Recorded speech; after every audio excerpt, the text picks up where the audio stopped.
ડીસાના રાજકીય ઇતિહાસમાં કદાચ પહેલીવાર એવું જોવા મળી રહ્યું છે કે ચૂંટણીના ફોર્મ ભરવાનો અંતિમ દિવસ આવી ગયો હોવા છતાં મુખ્ય પક્ષો હજુ સુધી પોતાનો સત્તાવાર મુરતિયા જાહેર કરી શક્યા નથી। ભાજપ અને કોંગ્રેસ બંને પક્ષોમાં અસંતોષ અને બળવાનો ડર એટલો બધો છે કે યાદી જાહેર કરવાને બદલે ખાનગી ઓપરેશન દ્વારા ઉમેદવારોને મેદાનમાં ઉતારવામાં આવી રહ્યા છે।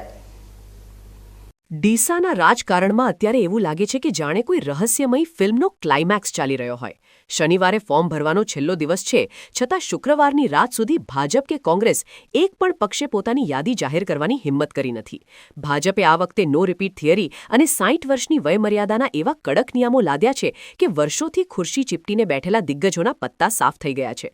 હવે આ નારાજ થયેલા નેતાઓ ક્યાંક બળવો ન કરી બેસે એ ડરથી ભાજપે યાદીને તિજોરીમાં કેદ કરી રાખી છે। બીજી તરફ કોંગ્રેસની રણનીતિ પણ કંઈક અજીબ છે। ત્યાં યાદી પ્રસિદ્ધ કરવાને બદલે નેતાજીઓ સીધા ફોન કરીને કહે છે, ભાઈ તારું ફોર્મ ભરી દેજે। જાણે કોઈ ગુપ્ત મિશન હોય તેમ ઉમેદવારોને સૂચના અપાઈ રહી છે, જેથી નારાજ કાર્યકરોને વિરોધ કરવાનો સમય જ ન મળે। અત્યાર સુધીના આંકડા જોઈએ તો 5મા દિવસ સુધી ડીસા નગરપાલિકામાં માત્ર 16, તાલુકા પંચાયતમાં 36 અને જિલ્લા પંચાયતની 10 બેઠકો માટે માત્ર 8 જ ફોર્મ ભરાયા છે। એટલે કે અસલી ટ્રાફિક જામ તો શનિવારે થવાનો છે। આજે વહીવટી કચેરીઓ બહાર સમર્થકોના મેળા જામશે અને મેન્ડેટ મેળવવા માટે નેતાઓની દોડધામ જોવા મળશે। હાર અને જીત તો પછીની વાત છે, પણ અત્યારે તો ટિકિટ મેળવવી એ જ ઉમેદવારો માટે કોઈ મોટો જંગ જીતવા જેવું છે। જનતા પણ મજા લઈ રહી છે કે જે પક્ષો હજુ ઉમેદવાર નથી કરી શક્યા એ વિકાસના કામો ક્યારે નક્કી કરશે। સાંજ સુધીમાં સસ્પેન્સનો અંત આવશે અને ખબર પડશે કે કોણ ઇન છે અને કોણ આઉટ।